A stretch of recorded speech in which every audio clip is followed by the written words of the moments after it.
A big fat no to an anti-racist meetup at the UN from the U.S. and some of its friends with benefits. They want to protect each other. The United States because of its original sin of genocide against Native Americans and slavery, and the Europeans because of their ongoing neo-colonial ties to Africa and Asia. But is original sin all there is to it?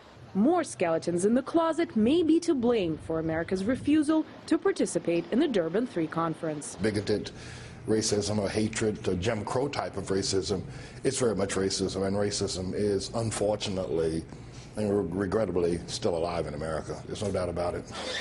Segregation between black and white is long over,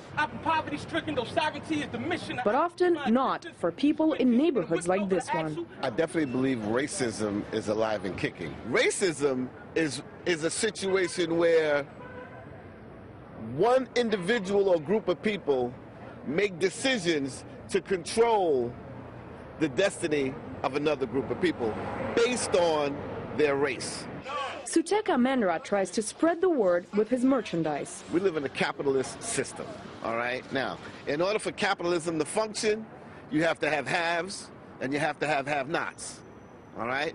It just so seems that the have-nots in the capitalist system are predominantly black.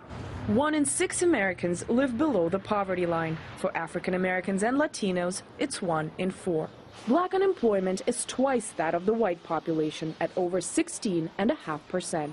A white job applicant with a prison background, that is a white ex-inmate, is more likely to get a call back for a job than a black applicant who has no prison record whatsoever. The setbacks start from early on. Playwright Radha Blank looks at the future of black children in her latest play. If you look at the achievement gap and the number of black children graduating from high school, going on to college compared to those of white children, it's very disparate.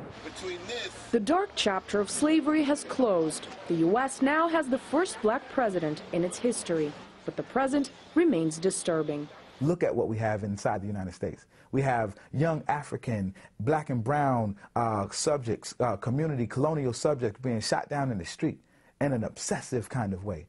50 shots, 60 shots, laying on our stomach, in our back. Even in terms of the racial disparity in capital sentencing, you know, there's so many more black men on death row. Only 12.6% of the general population.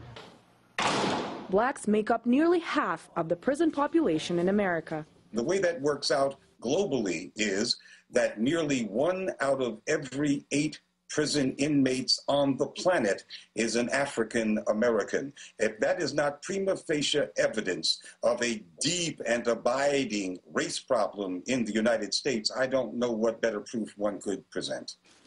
In some cases, what lands them in jail is FBI entrapment. The nephew of Alicia McWilliams is serving 25 years behind bars. He wouldn't be, she says, were he not lured in by official provocateurs. Looking at what our government be doing. No one wants to, look at what the USA is doing, and they want to justify they shit. And that pisses me the f off, honestly. The incarceration pandemic has ripple effects. Many states ban ex-felons from voting, sometimes for life.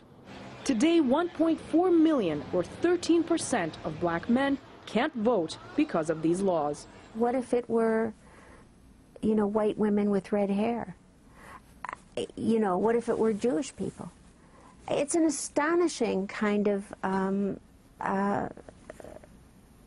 gulag. Gulags are discussed once they're history. The U.S. is apparently not prepared to admit to today's truths yet. America wants to put on this face that they're the good guys, that they're all this benevolence is going on here, and we take good care of our people here, when in actuality, they don't. Out of sight, out of mind is an approach the U.S. seems to be taking when it comes to racism at home. Attending an anti-racist meeting would be the simplest way to begin taking action. But with domestic details too embarrassing to reveal, America is choosing to turn a blind eye instead. Anastasia Churkina, RT, New York.